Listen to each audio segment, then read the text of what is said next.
right, everybody, welcome back. It is December 7th, 2023, and we've got a bunch to talk about here when it comes to the earthquake situation along the entire Ring of Fire. And two specific spots we're going to be talking about is the 7.3 Vanuatu earthquake that took place a few hours ago, and also, as I'm recording this video, a 6.0 has struck central Mexico. Now, before we get into these recent significant earthquakes, I want you to keep in mind that over the last 2 weeks, specifically these 3 videos here, we have been talking about major movement in the Western Pacific. And on 3 different situations, we had tsunami buoys activated. One of those being the 7.1 earthquake that struck the Marinera Islands, setting off tsunami buoys, one of which reading a wave that hit nearly 70 feet. And 4 days before that, another 7.0 earthquake struck Papua New Guinea, also setting off tsunami buoys, one of which showed another movement of nearly 70 feet as well. And last but not least, we can't forget the 7.7 that struck near Mindanao in the Philippines, which also set off tsunami buoys and a possible wave, which still today is continuing with aftershocks all the way up to 6.0. Hundreds and hundreds of earthquakes are taking place in that area, and that puts us at 4 major earthquake situations, specifically in the Western Pacific. So we need to ask ourselves, what is going on in these areas? And why are these large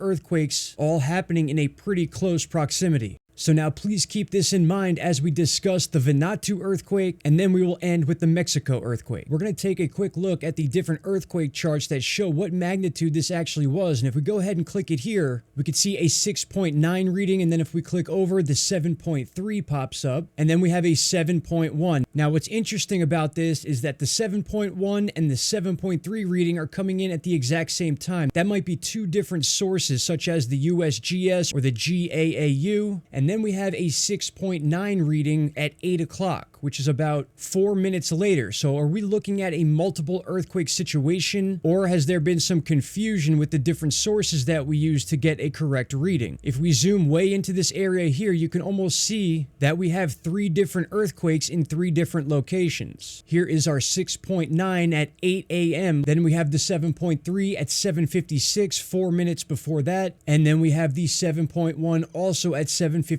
a.m. Now, we also have a situation in Mexico that just took place with a very similar situation. If we get way down in this area, we could separate these 2 readings here, one of which is showing a magnitude 6.0 at 3:08 p.m., and then we have a 5.8 reading at 3:03 p.m., which came in 5 minutes sooner. Now, as we all know, the USGS loves to downgrade earthquakes, so if we go over to the Vanuatu earthquake, that is being settled at a 7.1 with no other earthquakes surrounding it. The time being 7:56 UTC at 48.4 kilometers in depth. If we go over to the Central Mexico quake, that is being finalized as a 5.8 at 15:03 UTC, which breaks down to 3:03 p.m. Now we can see here that that matches the time on the global incident map for one of the quakes being registered, the 3:03, but it does not match the second reading here, the 6.0 at 3:08. Same exact situation taking place in Vanuatu. There are 3 different readings, the 7.3,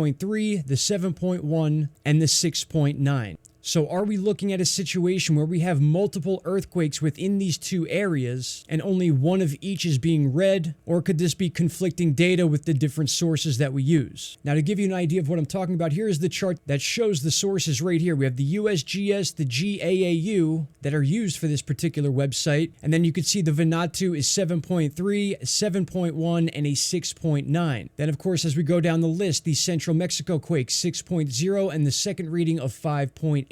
Which leads me to believe that each source is showing their versions of the earthquake, but at the same time, there are 2 separate readings from the USGS alone at 2 different depths with 2 different magnitudes coming in at the exact same time. So I'm not exactly sure what's going on here. For those of you that follow this channel, we know that earthquakes get downgraded very quickly, specifically on the USGS. So I know that's a lot of information to take in, and if you need to, go back and rewatch this video and the 3 previous videos I've posted that go into detail about all the significant earthquakes that have taken place in a very short period of time in the Western Pacific Ocean. Now, for those of you that want Vanuatu, I have a little bit of homework for you. Try to find out something in the news that is going on in each one of these areas that had these very significant earthquakes over the past 2-3 weeks. I'm very curious to see what you all find, and then take the fact that all these earthquakes are taking place, significant earthquakes at that, very large and powerful quakes, and let me know what you think. All right, everybody, that is what I have for you for now. Shout out to Canada, and I will see you all in the next video. Take care. Bye-bye.